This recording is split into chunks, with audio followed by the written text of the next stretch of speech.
Bonjour à tous, bienvenue dans l'Église du Monde. Nous nous rendons cette semaine en Égypte. Le plus grand pays arabe au monde compte 76 millions d'habitants, dont 6 à 7 millions de chrétiens, essentiellement des Coptes. Alors que l'Égypte est dans l'incertitude sur son avenir politique et social depuis la chute du régime de Moubarak, quelle est la situation des Coptes, régulièrement victimes de violences? Peuvent-ils contribuer à la démocratisation de leur pays? Quelle espérance possible pour leur avenir? J'ai le plaisir d'accueillir le père Samir Khalil. Samir, père, bonjour. Bonjour Stéphanie. Vous êtes jésuite originaire d'Égypte, professeur de théologie et d'islamologie à l'Université pontificale orientale à Rome et l'un des grands experts internationaux du dialogue entre chrétiens et musulmans.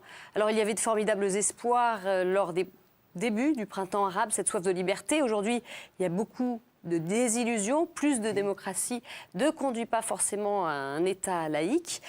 Justement, Père, on va revenir sur ces élections législatives dont le processus électoral se poursuit jusqu'en janvier. Les chrétiens se sont mobilisés? Les chrétiens se sont mobilisés d'abord durant les événements, durant ce printemps arabe, beaucoup plus qu'on ne pensait et qu'on aurait voulu la hiérarchie copte orthodoxe. Mais aujourd'hui aussi, mais ça arrive un peu tard. Non pas seulement les chrétiens, mais le mouvement jeune n'est pas organisé. Les frères musulmans le sont depuis toujours, depuis 60 ans. Voilà. Et les salafistes sont venus au dernier moment, mais sont entrés en force en prêchant dans toutes les mosquées, etc. Ils ont fait une percée assez inattendue d'ailleurs. C'est vrai. On s'attendait à 40% de frères musulmans, oui. Mais on ne s'attendait pas à 25%. On disait peut-être 15%, peut-être. Mais là, ça a surpris. Comment vous analysez ces scores? Bon, c'est surtout, d'une part, la désorganisation des jeunes. Parce que c'était un mouvement de révolte, de réaction spontanée. Il n'y avait pas de leader, aucun leader politique, mais même pas sur place. Quand il a fallu s'organiser, il y a eu plus d'une dizaine de partis. Alors, il y a eu un parti aussi lancé par un copte, le fameux Sawiris, qui est riche, mais qui est tout à fait ouvert aux musulmans, à la modernité, etc. Il a essayé d'organiser le bloc égyptien et ils ont eu peut-être 15%. Ils se sont alliés avec les démocrates libéraux, mais eux aussi, ne sont pas, c'est pas un parti. Oui, c'est ça. C'était pas structuré et mûr, peut-être. Oui, c'est ça. D'accord. On espère qu'ils atteindront au moins 25% ou davantage. Mais donc, d'un côté, il y a des gens qui se préparent de toujours à prendre les rênes du pays. Ce sont les islamistes. Et de l'autre, des gens qui rouspètent contre le manque de démocratie, de liberté, de dignité, contre la corruption, etc., mais qui ne sont pas organisés. Alors, est-ce que, selon vous, cette tendance islamiste assez forte, est-ce que certains pensent que c'est un passage obligé pour l'Égypte? Pour quelles raisons? Et est-ce que pour vous, ça vous semble inévitable? Je crois que c'est inévitable. L'Égypte est un pays religieux. Qu'on soit musulman ou chrétien, tout le monde est croyant. Enfin, se dire incroyant est vraiment un choc pour les gens. Les musulmans sont pas très pratiquants. En fait, la pratique religieuse n'atteint pas 10% si on compte ceux qui viennent le vendredi à la mosquée. Oui. Mais ça chiffre quand même. Et d'autre part, on n'a pas d'alternative. On veut la démocratie, mais on ne l'a pas apprise. Ça fait quand même près de 60 ans d'un régime militaire. Voilà, c'est ça. Depuis 1952. D'autre part, d'un régime corrompu, où les militaires sont encore plus corrompus que tous les gouvernements qu'on a eus. On dit qu'ils empochent un grand pourcentage. Le budget ne passe pas par l'État, où on distribue aux militaires leur part, etc. Mais les militaires se servent et le reste va pour organiser la vie sociale, politique, etc. Donc la démocratie, évidemment, ne peut pas se faire en un jour. Non. En tout cas, est-ce que les chrétiens sont inquiets de cette percée fondamentaliste? Oui. Et qu'est-ce que ça peut induire comme changement pour la société égyptienne? Ils sont inquiets, c'est sûr. hein. Le danger, c'est qu'ils se mettent à immigrer.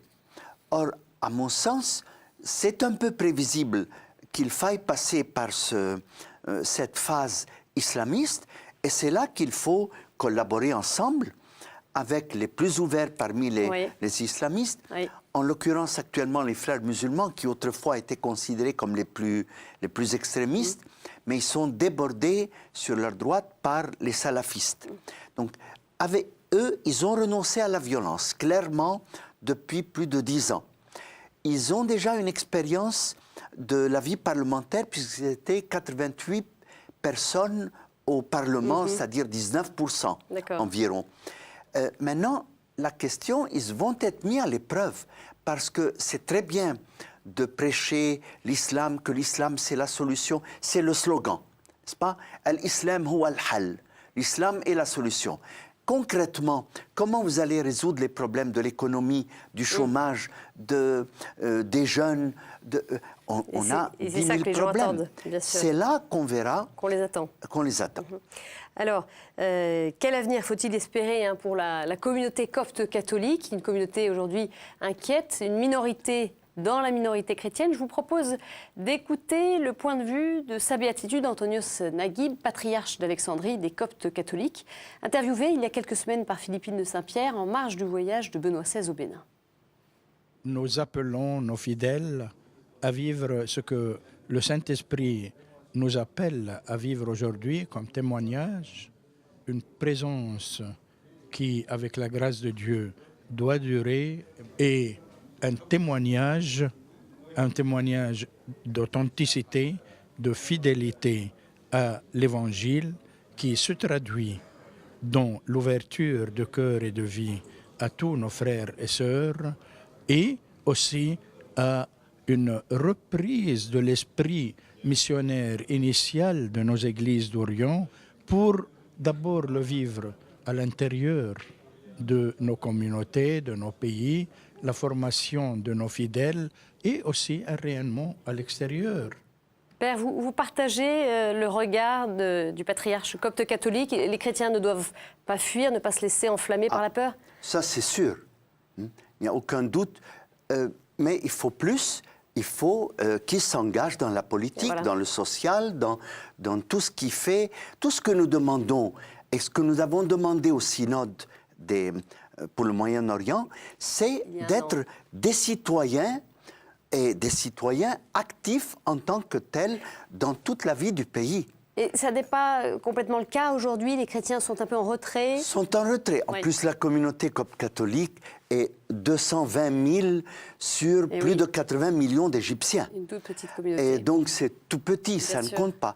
Mais grâce aux écoles, aux religieuses, aux religieux, aux dispensaires, aux hôpitaux, etc., les services sociaux sont proportionnellement 20 fois plus élevés que ce que nous représentons en nombre. Donc, on a un impact à travers le social. Il faut le renforcer et entrer dans la vie politique, dans les partis, etc. Alors, pourtant, ce sont les chiffres qu'on entend, et je ne sais pas s'ils sont vérifiables ou pas, mais il y aurait 100 000 chrétiens qui seraient déjà partis, qui auraient quitté l'Égypte. J'ai lu ça dans la Croix. J'ai été étonné du chiffre. Ça me surprend, ça me semble beaucoup. Surtout qu'il n'y a pas vraiment de raison. Il y a eu, bien sûr, les attaques des salafistes, mais c'est leur tactique.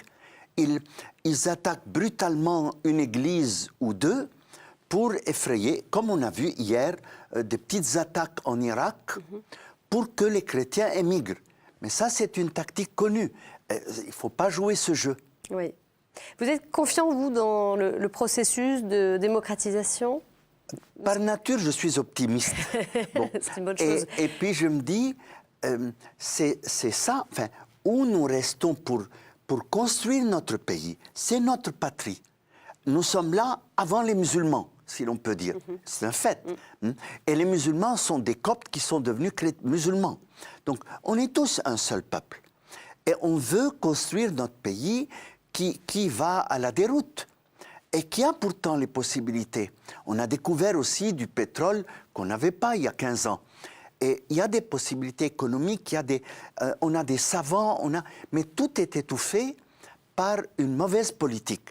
Donc moi, je crois à l'avenir de l'Égypte, mais il faut qu'on apprenne aussi par nous-mêmes à nous construire sans l'aide de l'Arabie saoudite ou des États-Unis, mais par nos mains, par notre travail, reconstruire. D'abord l'éducation. L'éducation est au plus bas en Égypte.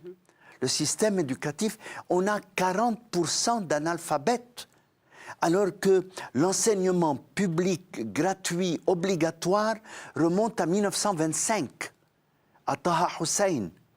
Et bon, ça fait... Qu'est-ce qu'on a fait? Mais simplement, on a des élèves en classe, on a 80 par classe, et on ne sait pas comment les guider. Il n'y a pas une vraie politique. Là, il faut investir une priorité. Dans le pays. C'est une priorité. Et pour parce vous, que sinon, ils votent islamistes. C'est évident. C'est une garantie. Ouais. C'est une valeur sûre. C'est Dieu, c'est la religion. On s'y fie. Et, tandis que si on éduque les gens, si on leur apprend à réfléchir, à raisonner, pas à apprendre par cœur, mais à réfléchir sur tout ce qui se passe, sur la vie sociale, politique, intellectuelle, la vie du monde, comprendre qu'est-ce qui se passe dans le monde, on aurait certainement des musulmans et des chrétiens plus engagés pour construire l'humanisme.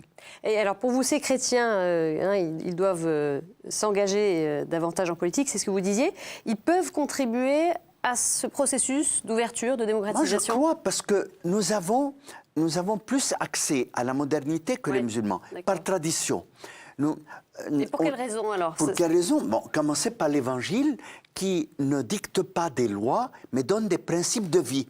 Donc, ça me permet d'interpréter tous les jours en fonction d'aujourd'hui. Le Coran, en ayant une large part de lois, de précises, etc., peut bloquer. La modernité apparaît aux musulmans comme un athéisme, irreligieuse. Bon. Et aussi parce que le musulman est habitué à suivre, à attendre des religieux qu'on leur dicte. Or, il faut... c'est aux politiciens à orienter la politique, ce n'est pas aux religieux. Et ce mélange de politique, société et religion ne va pas dans le sens d'une démocratie moderne. Et le fait de demander la liberté religieuse, les chrétiens la revendiquent, et plus que cela, même le respect des minorités, en quoi est-ce que ça contribue en soi à la démocratisation? En fait, d'abord, on ne veut pas être considéré comme minorité. Je ne demande pas le respect des minorités. Je ne demande même pas la tolérance religieuse. Que les musulmans nous disent « l'islam, c'est la tolérance ». Je lui dis « c'est vrai, en partie c'est vrai, mais je ne veux pas être toléré. Moi, je suis citoyen, comme toi, et plus que toi s'il faut. Mais je demande simplement qu'on ne dise pas dans aucune loi chrétien-musulman. Voilà, c'est ça. Et que quand je cherche un emploi, on ne cherche pas à voir à quelle religion j'appartiens. C'est la compétence, c'est la personne juste au lieu approprié qui doit l'emporter. C'est tout ce que nous demandons. On ne demande pas de protection, ni du Vatican, ni de personne. On demande, je suis citoyen, je veux être tenu pour citoyen. Point final. Alors, jusqu'à la chute du président Moubarak, l'article 2 de la Constitution stipulait que l'islam était la religion d'État et que la charia s'appliquait. Alors, tout l'enjeu avec cette transition, c'est la future Constitution? Alors, c'est la future Constitution. L'article 2, on a essayé de l'éliminer juste il y a quelques mois. Oui. On n'a pas réussi. Bon. L'article 2 dit que la charia est le fondement et le principal de la Constitution. La charia, c'est un méli-mélo de Coran, de hadith, de sunna, et de règles qui sont venues jusqu'au IXe siècle et même un peu plus tard. Bon. C'est-à-dire, c'était bien pensé pour l'époque et pour le lieu. Or, nous sommes en Égypte et pas en Arabie ou à Bagdad, et nous sommes au XXIe siècle et pas au 8e ou au 9e. Donc, par ailleurs, la plupart de ces règles viennent de l'Arabie pré-islamique, ça a été démontré. Donc en tout cas, pour l'avenir de ce pays, c'est vraiment ça qui est au cœur, c'est de savoir ce qui va être inscrit dans cette constitution. Oui, non, parce que heureusement, en Égypte, on n'applique pas la charia, même si on dit qu'on l'a mise comme fondement. Ce n'est pas comme l'Arabie saoudite ou l'Iran ou l'Afghanistan ou même le Pakistan. On applique un peu. Mais même ce peu bloque les femmes, par exemple. Et contre les homosexuels, c'est un délit. Ce n'est pas un délit, je peux dire c'est un péché. Je suis contre, etc. Mais Dieu n'a pas à décider si je vais en prison ou pas. C'est la société civile qui doit dire tous sont égaux. La femme comme l'homme. Mais dire la femme est sous l'autorité de l'homme, c'est pas permis. Hein? C'est une cause. Mais ça nous vient quand même du Coran. Ar-rijal qawamun ala nisa. Les hommes ont autorité sur les femmes. Mais si on continue à étudier le texte du Coran, on trouve aussi un rectificatif à cause du fait que c'est eux qui maintiennent la famille. Alors on peut dire, oui, mais aujourd'hui, c'est parfois aussi, c'est en partie aussi la femme. Il y aura des tas d'exemples que vous pourriez nous donner. En tout cas, c'est ce qu'on va voir dans les prochains mois, voir comment ça évolue à ce niveau-là. Alors, on en revient au lien entre chrétiens et musulmans. Dans ce contexte de tension, les premiers signes d'espoir, hein, on l'a dit, ils sont apparus au début des manifestations, place Tahrir, où l'on a pu voir chrétiens et musulmans côte à côte. Ces premiers signes, eh bien, ils ont été par la suite assombris par des affrontements communautaires, réprimés violemment. On pense en particulier aux violences meurtrières du 9 octobre. On en voit quelques images entre manifestants coptes et forces de l'ordre au Caire qui ont fait 25 morts et des centaines de blessés. Des images d'une violence extrême. Alors, l'armée, elle joue, vous le disiez, un rôle politique important. Et néfaste. Et alors, quelle est sa ligne de conduite? C'est ça la question. L'armée veut le pouvoir et veut avoir l'économie. Parce que quand on a eu la révolution égyptienne et après les nationalisations de 1956, on a mis partout où c'était nationalisé, on a mis un officier. Un officier n'est pas un chef d'entreprise. Donc l'économie a chuté. Sadat est venu, il a introduit une économie libérale qui a fait remonter un peu, mais quand même tout est contrôlé par l'armée. Et l'économie et la démocratie et tout. Or, c'est pas son boulot. L'armée a appris à attaquer, à défendre la nation. Du coup, elle applique ça avec le peuple. C'est absurde. Des violences, en tout cas, comme on l'a vu dans ces images, est-ce qu'elles sont plus courantes depuis les bouleversements du régime ? Avant, l'armée s'est bien comportée au début. Il y a eu une amitié entre les troufions, disons, et le peuple. Voilà. Ils se sont embrassés, ils sont soutenus. Mais dès qu'ils reçoivent un ordre, un militaire obéit. Et or, c'est là, on demande depuis des semaines que le chef de l'armée démissionne. Mais il ne veut pas. Il est toujours le garant du pays. Et ce n'est pas sa place.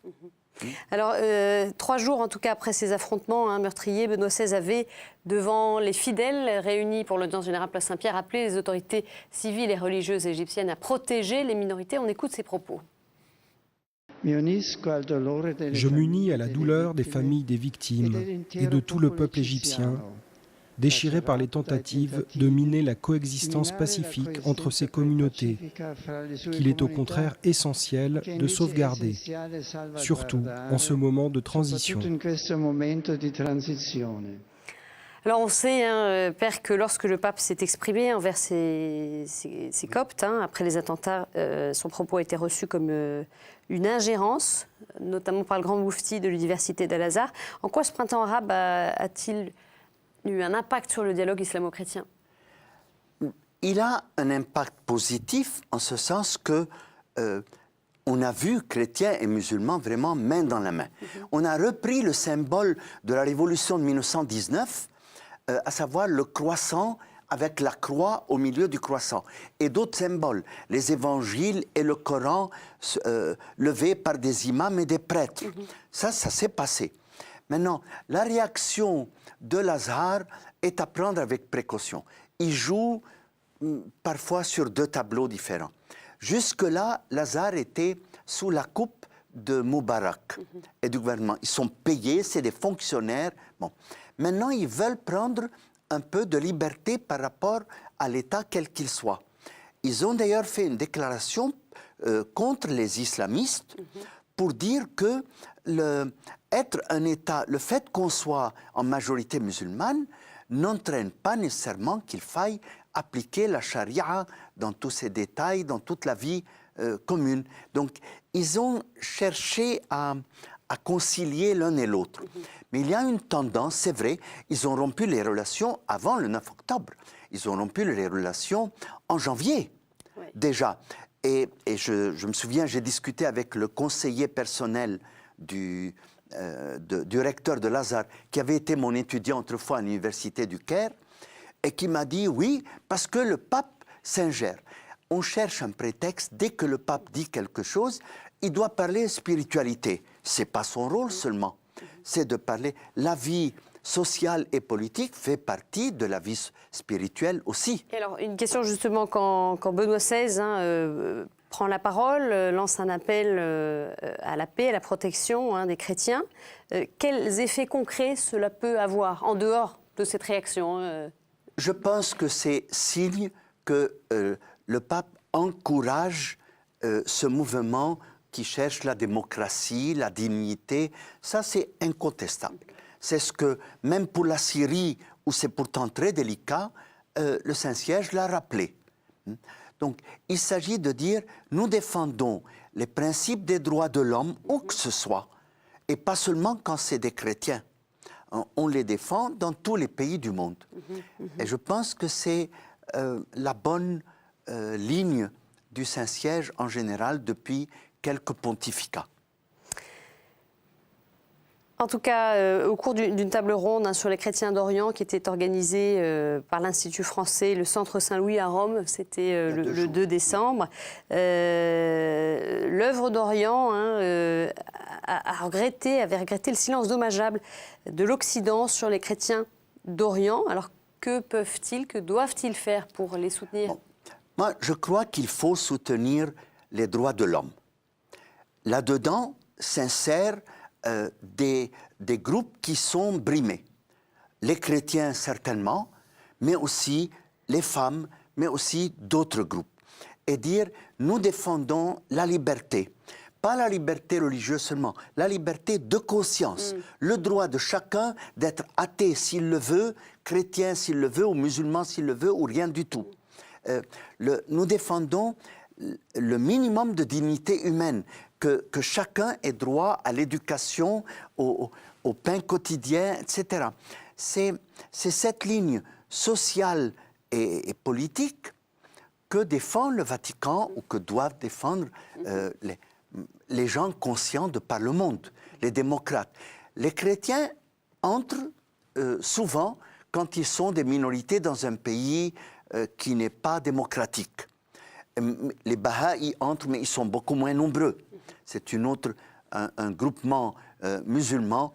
Il faut défendre les chiites quand ils sont attaqués en Irak, comme hier, par les sunnites, et vice-versa. Il faut défendre le droit et la justice où que ce soit. Voilà. Alors, bien sûr, les chrétiens ont une place spéciale dans le cœur des chrétiens. Bien sûr. Ça va de soi. Mais visiblement, peut-être qu'on est un peu trop silencieux. On est trop silencieux, peut-être parce qu'on ne sait pas, ou parce qu'il y a tellement de problèmes dans le monde, on ne sait pas où donner de la tête. Bon, ça se comprend. Mais il faut dire aussi en faveur de l'Occident que c'est les seuls qui réagissent.